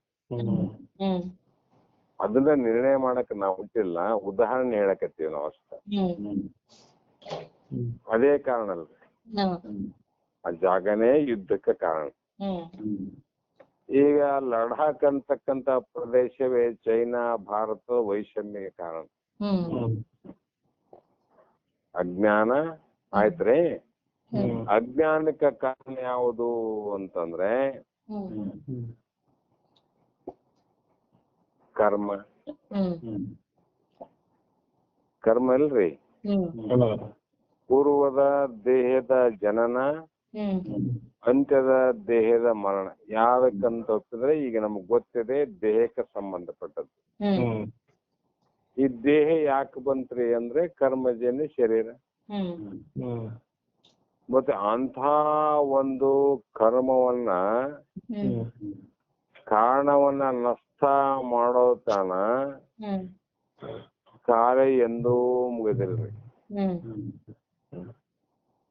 ಮತ್ತೆ ಇಂಥ ಜನನದ ಪೂರ್ವ, ಮರಣದ ಅಂತ್ಯದ ದುಃಖಗಳನ್ನ ಕೊಡುವಂತಹ ಕರ್ಮಗಳು ಮೋಕ್ಷಕ್ಕೆ ಸಾಧನವಾದವು ಎಂತವುಗಳು? ಹೇಗೆ ಸಾಧ್ಯ ಆತ ಹೇಳ್ರಿ? ಆದರೆ ಅವರು ಹೇಳೋ ಮಾತನ್ನ ನಾವು ತಿಳ್ಕೋಬೇಕು. ಜ್ಞಾನದಿಂದಲೇ ಮೋಕ್ಷ ಆಗ್ತದಪ್ಪ ಅಂತ ಅವರು ಒಪ್ಪಿಕೊಂಡಾರ. ಆದ್ರೆ ಕರ್ಮವನ್ನ ಬಿಡಲಿಕ್ಕೆ ಆಗದೆ ಈ ಕಡೆ ಕರ್ಮ, ಈ ಕಡೆ ಜ್ಞಾನ ಅಂತ ಹೇಳ್ತಾರ ಅಷ್ಟೇ ಅಂತ ತಿಳ್ಕೋಬೇಕು ಅಂತ ಭಾವ. ಹರಿವೇಗಂ ಸತ್ಕರ್ಮ ಭಕ್ತಿಯು ಪರಮ ಯೋಗವು ಹೇತುವೆನ್ನುತ್ತಾ ಅರುಪುತಿಹರು ಎಂತನಲು. ಕ್ರಮ ಸಮುಚ್ಚಯವಾದಿಗಳು ಈಗ ಹೇಳ್ತಾರಲ್ರಿ, ನೀವು ಬರೀ ಜ್ಞಾನದಿಂದನೇ ಮೋಕ್ಷ ಆಗ್ತಂತ ನೀವ್ ಹೇಳ್ತೀರಿ, ಆ ಜ್ಞಾನಕ್ಕ ಸತ್ಕರ್ಮಗಳು ಬೇಕು, ಭಕ್ತಿಯೂ ಬೇಕು, ಯೋಗ ಇವೆಲ್ಲ ಕಾರಣ ಅಂತ ಹೇಳುತ್ತೀಯರು. ಫಲಕಂ ಮೊಗ್ಗೆ ಬಿಡುಮಗ್ಗೆ ಅರಿಯೇ ಹೂವು ಮಿಡಿಗಾಯಿ ಕಾರಣ ಇರುವವು ಎನ್ನುತ್ತಾ ಪರೀಕ್ಷಿಸಲ್ಕಿವು ತ್ರಿವಿಗಂ ತಾಂ ಕ್ರಮ ಸಮುಚ್ಚಯವೆನಿಸಿಕೊಳ್ಳುವವು. ಅವರು ನಿಷ್ಫಲ ಅಂತ ಹೇಳಲ್ಲ, ಕ್ರಮ ಸಮುಚ್ಚಯ. ಆದರೆ ಸಮ ಸಮುಚ್ಚಯ ಅಲ್ಲ. ಸಮ ಸಮುಚ್ಚಯ ಅಂದ್ರೆ ಕರ್ಮಜ್ಞಾನ ಕಾಲದಲ್ಲಿ ಮೋಕ್ಷ ಆಗೋದಿಲ್ಲ. ಕರ್ಮಜ್ಞಾನ ಎರಡರ ಸಮ ಸಮುಚ್ಚಯ ಅಲ್ಲವು. ಕ್ರಮ ಸಮುಚ್ಚಯವನ್ನ ಅವರು ಸಮ ಸಮುಚ್ಚಯ ಅಂತ ವಾದ ಮಾಡ್ತಾರೆ. ವಾದ ಅಂತಲ್ಲ, ಅವ್ರು ತಿಳ್ಕೊಂಡಿದ್ದಂಗೆ ತಿಳ್ಕೊಂಡ್ಬಿಟ್ಟಾರೆ ಆ ಕಾಲದಲ್ಲಿ. ಅದಕ್ಕೆ ಇಲ್ಲಿ ಕರ್ಮ ಭಕ್ತಿ ಯೋಗಾದಿಗಳೆಲ್ಲವೂ ಜ್ಞಾನಕ್ಕೆ ಪರಂಪರಾ ಸಾಧನಗಳೆಂದು ಅರಿತಿರುವ ಜ್ಞಾನ ಕರ್ಮ ಸಮುಚ್ಚಯ ಸಿದ್ಧಾಂತವನ್ನ ನೀವು ಹೇಳಿದ್ರಿ. ಆದರೆ ಯೋದೋಕ್ತ ಕರ್ಮವೇ ಮುಕ್ತಿಗೆ ಸಾಧನವೆಂದು ಒಪ್ಪಿ ಹೇಳುವ ಕರ್ಮಠರೂ ಇರುತ್ತಾರೆ. ಅವರು ಕ್ರಮ ಸಮುಚ್ಚಯವಾದಿಗಳು, ಸಮ ಸಮುಚ್ಚಯವಾದಿಗಳು ಪೂರ್ವದಲ್ಲಿಯೂ ಬೇಕು, ಅಂತ್ಯದಲ್ಲಿ ಜ್ಞಾನವೇ ಬೇಕು. ಪೂರ್ವದಲ್ಲಿಯೂ ಬೇಕು, ಮೊದಲು ಬೇಕು, ಕೊನೆಗೆ ಜ್ಞಾನವೇ ಬೇಕು ಅಂತಕ್ಕಂತ ಮಾತನ್ನ ಹೇಳ್ತಲ್ಲ. ಈ ರೀತಿ ಹೇಳಿದ್ರೆ ತಪ್ಪಲ್ಲ, ಈ ರೀತಿ ಹೇಳೋದು ತಪ್ಪಲ್ಲ ಮಾತು. ಆದ್ರೆ ಇನ್ನೂ ಕೆಲವು ಮಂದಿ ಕರ್ಮಪಟರು ಕರ್ಮವೇ ಮುಕ್ತಿಗೆ ಸಾಧನವೆಂತ ಲೋಕದಳು ಒತ್ತಿ ಒತ್ತಿ ಹೇಳಿ ಕರ್ಮವನ್ನ ಸಾಧನೆ ಮಾಡಿದ್ರೆ ಮೋಕ್ಷ ಆಗ್ತದಂತ ಹೇಳೋರು ಉಂಟು. ಅವರು ಅಂತಃಕರಣ ಸ್ವಚ್ಛತೆ ಆಗ್ತದ ಅಂತ ಹೇಳಂಗಿಲ್ರಿ. ಇದರಿಂದ ಮೋಕ್ಷನ ಆಗ್ಬಿಡ್ತದ. ನೀವು ಮುಕ್ತರಾಗಿರಿ, ಏನೋ ಒಂದು ಹೋಗಿ ಏನೇನೋ ಒಂದು ಪುಣ್ಯ ಕಾರ್ಯ ಮಾಡಿದ್ರ ಆಯ್ತಪ್ಪ ನೀವು ಮುಕ್ತರಾದ್ರಿ, ಆಯ್ತಪ್ಪ ನೀವು ಮುಕ್ತರಾದ್ರಿ ಅಂತ ಹೇಳ್ತಾರ ನೋಡ್ರಿ. ಇನ್ನು ಕೆಲವು ಮಂದಿ ಆಶೀರ್ವಾದ ಮಾಡೋರಾರ. ಇಲ್ಲಿ ಶ್ರವಣ ಮನನ ನಿಧಿಧ್ಯಾಸ ಸಾಧನ ಚತುರ್ಶಯ ಸಂಪನ್ನ ಭರಿತನಾದಂತ ಶಿಷ್ಯನಿಗೆ ಮುಮುಕ್ಷಿಗೆ ಶ್ರವಣದಲ್ಲಿ ಸ್ವಲ್ಪ ದೋಷ ಆದ್ರೆ, ಮರಣದಲ್ಲಿ ಸ್ವಲ್ಪ ದೋಷ ಆದ್ರೂ ಕೂಡ ಮತ್ತೆ ನೀನು ಹುಟ್ಟಬೇಕಾಗ್ತದಂತ ನೇಮ ಅವ, ಅನುಭವ ಅದ. ಇವ್ರೇನ್ ಹೇಳ್ತಾರೆ, ಆಯ್ತು ಸಾಯ್ತಕಪ್ಪ ಏನ ಮುಕ್ತರಾದ್ರೆ ನೀವ್ ಅಂದ್ಬಿಡ್ತಾರ. ಇಷ್ಟು ಸರಳ ಮುಕ್ತರಾಗಬೇಕಾದ್ರೆ ಇನ್ಯಾಕೆ ಇವೆಲ್ಲ ಮಾಡ್ಬೇಕಂತ ಅವ್ರು ತಿಳ್ಕೊಂಬಿಟ್ರು. ಈ ರೀತಿ ಬೋಧ ಮಾಡೋರು ಇರುತ್ತಾರೆ. ಈ ಕರ್ಮಠರು ಕರ್ಮವು ಮುಕ್ತಿಗೆ ಸಾಧನವೆಲ್ಲಂದು ಅರಿತು ಇವರಿಂದ ಇವರು ಹೇಳುವಂತ ಕರ್ಮಗಳನ್ನ ಮಾಡುವುದರಿಂದ ಮುಕ್ತಿಗೆ ಮಾರ್ಗಗಳೇ ಅಲ್ಲ ಅಂತ ತಿಳಿಬೇಕು. ಹೆಂಗ್ ತಿಳಿಬೇಕಂದ್ರೆ ಅರಿತು ಅಂದ್ರು, ವಿಚಾರ ಮಾಡ್ಬೇಕಲ್ರಿ. ವಿಚಾರ ಮಾಡಿ ಆ ಕರ್ಮಗಳ ತ್ಯಾಗವನ್ನ ಒಪ್ಪಿಕೊಳ್ಳುವರೆ. ಆ ಕರ್ಮದ ತ್ಯಾಗವನ್ನ ಒಪ್ಪೋದಿಲ್ಲ ಅವರು, ಮತ್ತೆ ಕರ್ಮನೇ ಮಾಡ್ತಾರ. ಜ್ಞಾನದಿಂದ ಮೋಕ್ಷ ಆಗ್ತದಂತಾರ, ಮತ್ತೆ ಕರ್ಮವನ್ನ ಮಾಡ್ತಾರ. ಮೊದಲು ಸಾಧನೆಪ್ಪ ಕರ್ಮ ಮಾಡಿದ್ದಿ, ಈಗ ಬಿಡು.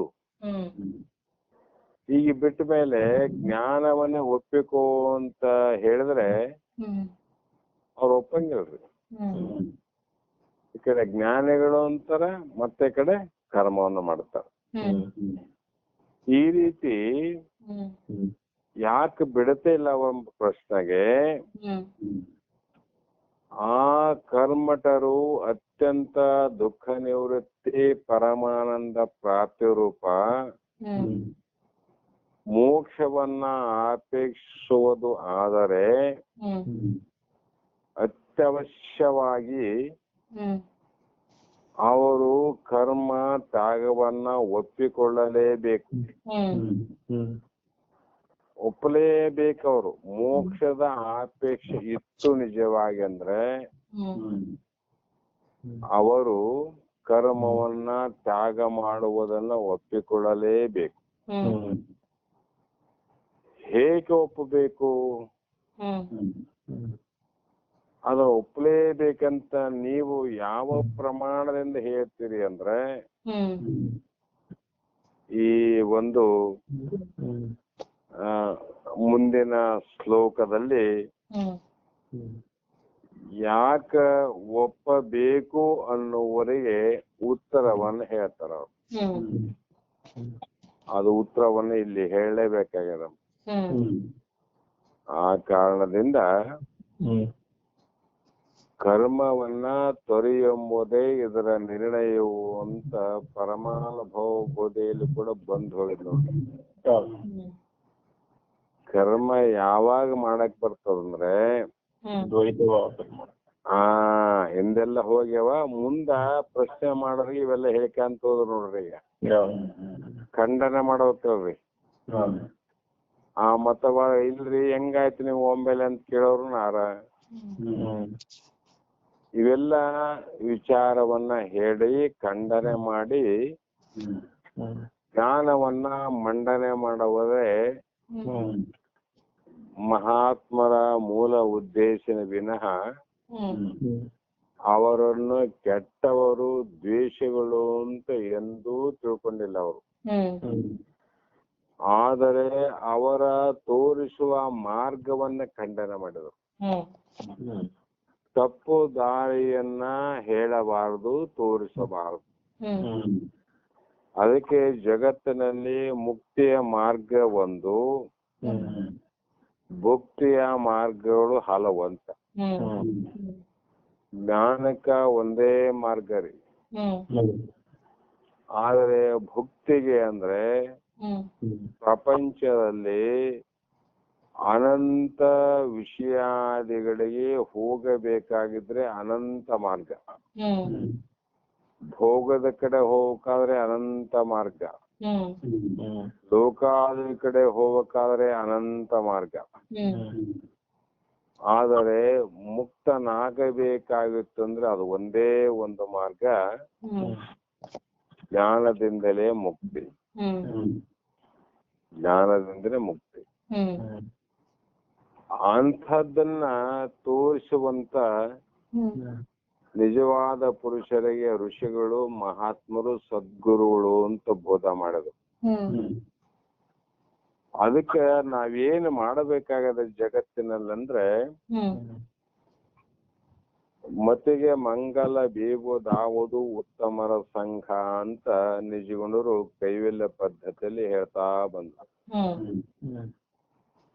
ನಮ್ಮ ಅವಿಚಾರದಿಂದ ಕೂಡಿದ ಅಜ್ಞಾನದಿಂದ ಕೂಡಿದಂತ ಬುದ್ಧಿಯನ್ನ ಮಂಗಲಮಯವಾಗಿ ಮಾಡಿಕೊಳ್ಳಬೇಕಾಗಿತ್ತಂದ್ರೆ ಪ್ರಥಮದಲ್ಲಿ ನೀ ಏನನ್ನು ಮಾಡು ಅಂದ್ರೆ ಕರ್ಮಗಳನ್ನ ಮಾಡು ಅಂತ ಹೇಳಲ್ಲ, ಯೋಗಗಳನ್ನ ಮಾಡು ಅಂತ ಹೇಳಲ್ಲ, ಭಕ್ತಿಯನ್ನ ಮಾಡು ಅಂತ ಹೇಳಲ್ಲ, ವೈರಾಗ್ಯವನ್ನ ತಾಳು ಅಂತ ಹೇಳಲ್ಲ, ವಿಷಯಾದಿಗಳಲ್ಲಿ ಮೋಹವನ್ನ ಬಿಡು ಅಂತ ಹೇಳಿಲ್ಲ ಅವರು. ನಿಜಗುಣದ ಶಾಸ್ತ್ರ ಅದು ಪಂಚಮ ವೇದ ಅಂತ ಬಲ್ಲವರು ಕರಿತಾರೆ. ಯಾರು ಕರಿತಾರಿ? ಬಲ್ಲವರು. 4 ವೇದಗಳು ಭಗವಂತ ನುಡ್ತಾರೆ. ಈ ನಿಜಗುಣರು ಹೇಳಿದಂತ ವೇದ ಯಾವುದು ಅಂದ್ರೆ ಅದು ಪಂಚಮ ವೇದ, 5ನೇ ವೇದ ಅಂತ ಕೆಲವು ಮಂದಿ ಹೇಳ್ತಕ್ಕಂತ ಮಾತು. ಕಾರಣ ಇವೆಲ್ಲವೂ ಕೂಡ ಒಂದೇ ಸಲ ನಿವೃತ್ತಿ ಆಗಬೇಕಾಗುತ್ತಂದ್ರೆ ಅವರು ಮೂಲ ರಹಸ್ಯವನ್ನಿಟ್ಟು ಹೇಳಿದ್ರು, ಉತ್ತಮರ ಸಂಘವನ್ನು ಮಾಡು. ಉತ್ತಮರ ಸಂಘ ಮಾಡು ಅಂತ ಹೇಳಿ ಅಷ್ಟಕ್ಕೆ ಬಿಡ್ಲಿಲ್ಲ. ಯಾವಾಗಲೂ ಕರುಣೆ ಉಳ್ಳವರು, ಕನಿಕರ ಉಳ್ಳವರು ಯಾರಿಗಾದ್ರೂ ಸಹಾಯ ಮಾಡ್ತಾರಂದ್ರೆ ಪೂರ್ಣ ಭಾವದಿಂದ ಅವನಿಗೆ ಸಹಕಾರ ಆಗುವಂತೆ ಅವನನ್ನ ಸರಿಯಾಗಿ ಮುಟ್ಟಿಸುವ ದಾರಿಯನ್ನ ತೋರಿಸಿ ಮುಟ್ಟಿಸೇ ಬರ್ತಾರೆ ವಿನಃ ಮಧ್ಯದಲ್ಲಿ ದಾರಿ ತೋರಿಸಿ ಕೈ ಬಿಡಂಗಿಲ್ರಿ. ಹೌದಲ್ರಿ? ಈಗ ಭಿಕ್ಷುಕರಿಗೆ ನಾವು ಎಲ್ಲೇನು ಭಿಕ್ಷಾ ಅಂದೆ ಅಂತ ಬಸ್ ಸ್ಟ್ಯಾಂಡ್ ಅಲ್ಲಿ ಎಲ್ಲೆಲ್ಲಿ ಕೂತಿರ್ತಾರೆ. ಕೂತವ್ರಿಗೆ ಅವ್ರು ಕೇಳುವಾಗ ನಾವು ₹1, ₹5, ₹10 ಅವರ ತಟ್ಟೆಯಲ್ಲಿ ಹಾಕ್ತೇವೆ, ಹೋಗ್ತೀವಿ. ಆದ್ರೆ ಇನ್ನೊಬ್ಬ ಕೆಲವು ವ್ಯಕ್ತಿಗಳೇ ಇರ್ತದೆ, ಕರುಣೆ ಕನಿಕರ ಇರ್ತದ ಅವ್ರಿಗೆ. ನಿಜವಾದ ಹಸಿವೆ ಆದಂತ ವ್ಯಕ್ತಿಯನ್ನ ಕಂಡು ಹಿಡಿದಾಗ ಆತರ ₹5 ಕೊಟ್ಟು ಮುಂದೆ ಹೋಗೋ ಮನಸ್ಸಾಗಲ್ಲ, ₹10 ಕೊಟ್ಟು ಮುಂದೆ ಹೋಗೋ ಮನಸ್ಸಾಗಲ್ಲ. ಮನೆ ಇದ್ರೆ ಕರೆದುಕೊಂಡು ಹೋಗಿ ಹೊಟ್ಟೆ ತುಂಬ ಊಟ ಮಾಡಿ ಕಳಿಸ್ತಾನ ಒಂದು.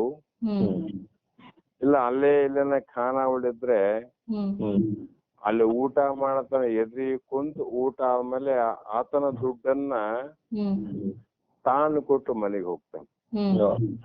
ಯಾಕ್ರಿ ಅಂದ್ರೆ ಪೂರ್ಣ ಒಂದು ದಡಕ್ಕೆ ಮುಟ್ಟಿಸಬೇಕಾಗಿತ್ತು, ಅವನಿಗೆ ಉಪಕಾರ ಮಾಡಬೇಕಾಗಿತ್ತು. ಅಂದ್ರೆ ಇದು ಎಲ್ಲರಿಗೂ ಮಾಡೋಕ್ಕೂ ಬರಂಗಿಲ್ಲ. ಮತ್ತೆ ಎಲ್ಲರೂ ಹಂಗೆ ಆದಂತ ಕುಂತ್ಬಿಟ್ರೆ ನಾಳೆ ಜಗತ್ನಾಗ ಎಲ್ಲರೂ ಹಂಗೆ ಆಗ್ತಾರೆ. ಅದೇ ಪ್ರಕಾರ ನಿಜಗೊಂಡರು ಮತಿಗೆ ಮಂಗಲ ಬೀಗುವುದಾವುದು ಅಂದ್ರೆ ಉತ್ತಮರಂತ ಹೇಳಿ ಕೈ ಬೀಳಲ್ಲ ನೋಡ್ರಿ. ಭಿಕ್ಷೆ ಹಾಕ್ಬೇಡ್ತಾನ ಅಂದ್ರೆ ಹಸಿವಿಗಾಗಿ ಭಿಕ್ಷೆ ಬೇಡ್ತಂದ್ ಗೊತ್ತ. ಹಸಿವಿಗಾಗಿ ಭಿಕ್ಷೆ ಬೇಡದ ಬೇರೆ, ವೃತ್ತಿಗಾಗಿ ಭಿಕ್ಷೆ ಬೇಡದ ಬೇರೆ. ಹಸಿವಾದಾಗ ಭಿಕ್ಷೆ ಬೇಡಲ್ಲ, ಆ ಪ್ರಶ್ನೆ ಬೇರೆ, ಅದು ಅನಿವಾರ್ಯ.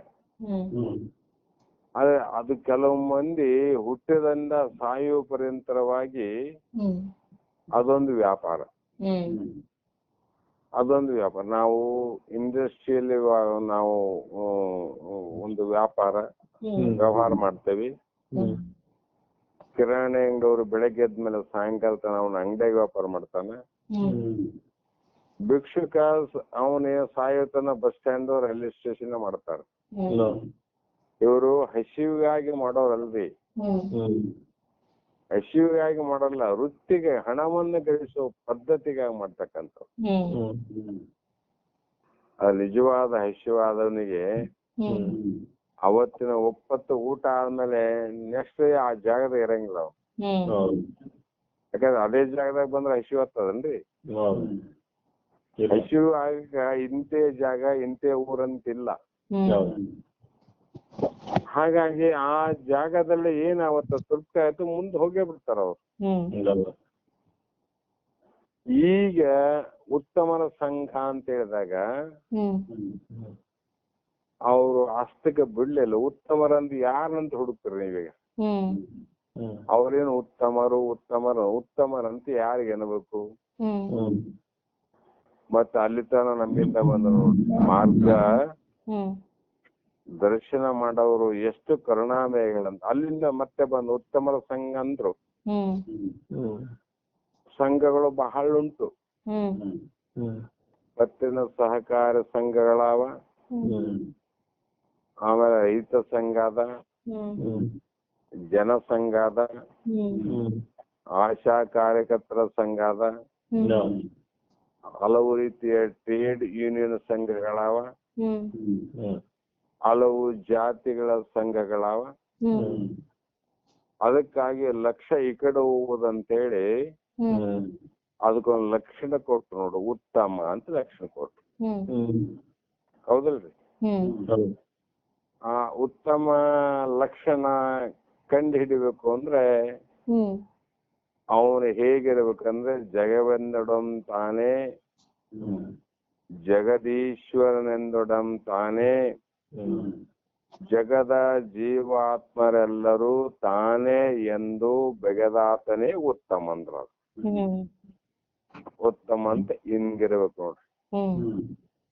ಅಂದ್ರೆ ಏನ್ರಿ ಅಂದ್ರೆ ಆಚಾರ್ಯ ಶಂಕರರು ಕೂಡ ಸತ್ಸಂಗತ್ವೇ ನಿಸ್ಸಂಗತ್ವಂ ಅಂದ್ರು.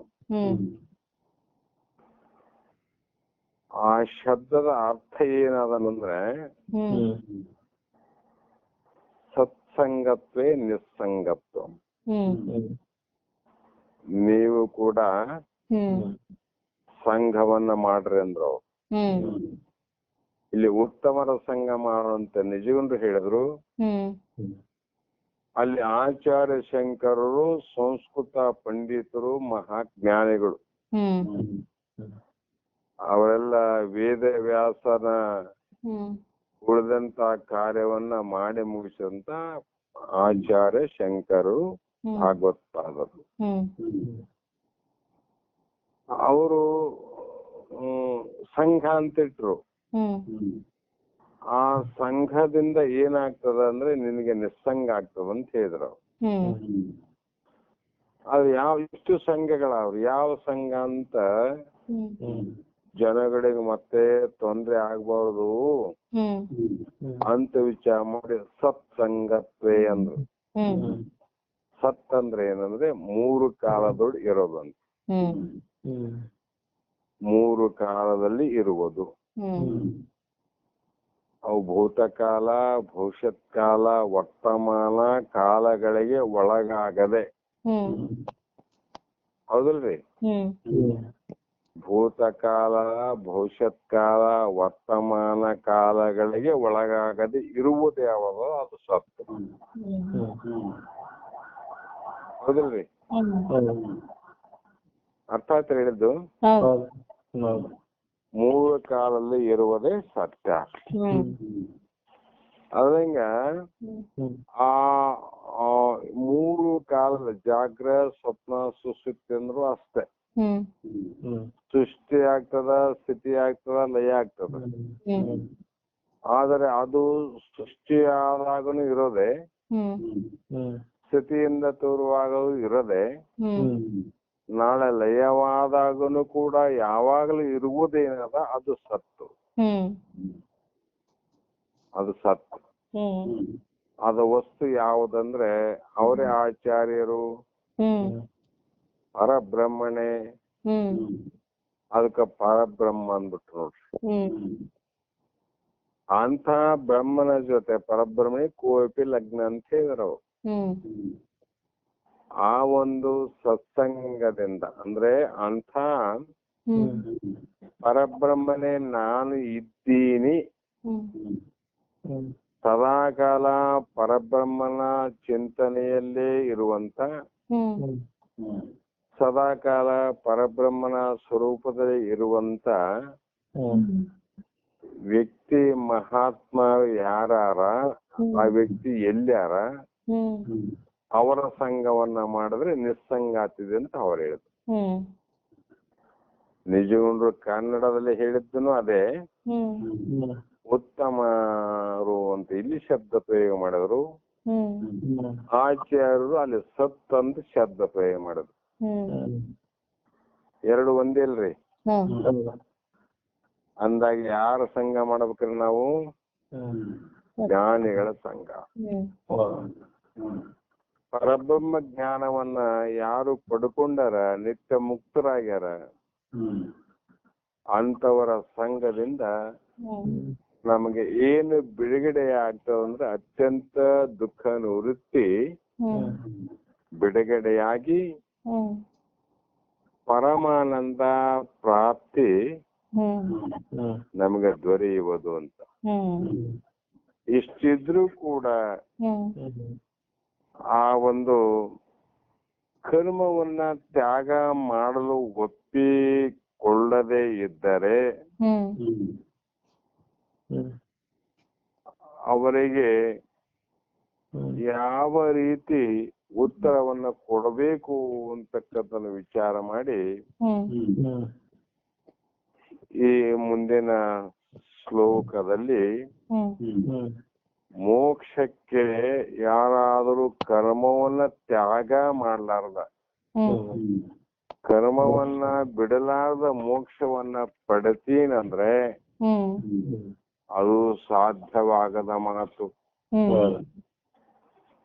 ಆ ಕಾರಣ ಯಾವುದೇ ವಿಚಾರದಿಂದ, ಅನುಭವದಿಂದ, ಪ್ರಮಾಣಗಳಿಂದ ನೋಡಿದಾದರೂ ಕೂಡ ಮೋಕ್ಷವನ್ನ ಪಡೆಯಲೇಬೇಕು ಅನ್ನುವಂಥವನು ಕರ್ಮದ ತ್ಯಾಗವನ್ನ ಒಪ್ಪಲೇಬೇಕಂತ ಕಂಡೀಷನ್ ಮಾಡ್ತಾರೆ. ಇದ್ರೆ ನೀನು ಒಪ್ಪಲೇಬೇಕು. ಒಪ್ಪಲಿಲ್ಲ ಅಂದ್ರೆ ನೀನು ಭೌಕೋತಿದ್ದಿ. ಮೋಕ್ಷ ಬೇಕಂದ್ರೆ ಒಪ್ಪು, ಇಲ್ಲ ನಾ ಜನ್ಮಾಂತರಕ್ಕೆ ಹೋಗ್ತೀನಂದ್ರೆ ಒಪ್ಪಬೇಡ ಅನ್ನುವಂತ ಉತ್ತರವನ್ನ ಭಾವವನ್ನು ಇಟ್ಕೊಂಡು ಇಲ್ಲಿ ಹೇಳ್ತಾರ್ರಿ. ಇದು ಸ್ವಲ್ಪ ದೊಡ್ಡದು ನಾವ, ಅದಕ್ಕೆ ಸ್ವಲ್ಪ ವಿಚಾರವನ್ನು ಅಲ್ಲಿ ವಾದ ವಿವಾದ ಆದ. ಇಲ್ಲಿ ಸಿದ್ಧಾಂತಿ ಒಪ್ಪಬೇಕಂತ ನಾನು ಯಾಕೆ ಒಪ್ಪಬೇಕಂತ ಇವನಂತ, ನೀನು ಒಪ್ಪಿದ್ದು ತಿಳ್ಕೊಂಡದ್ದು ಹಿಂಗೆ ಆದ್ರೆ ಮುಂದೆ ನಿನಗೆ ಹಿಂಗ ದೋಷ ಆಗ್ತಂತ ಇಲ್ಲಿ ಮುಂದೆ ಉತ್ತರ ಹೇಳ್ತಾರೆ. ಅದಕ್ಕೆ ಇದು ನಾಳೆ ದಿನ ವಿಚಾರ ಮಾಡನ್ರಿ. 11:30 ಆಯ್ತಲ್ರಿ? ಆಯ್ತು ಪರವಾಗಿಲ್ಲ, ಸಂತೋಷ. ನಾಳೆ ದಿನ ಮತ್ತೆ ಮುಂದಿನ ಶ್ಲೋಕವನ್ನು ವಿಚಾರ ಮಾಡನ್ರಿ. ಎಲ್ಲರೂ ಆರಾಮಿರಲ್ರಿ? ಆಯ್ತು, ಬಹಳ ಸಂತೋಷ. ನಮಸ್ಕಾರ.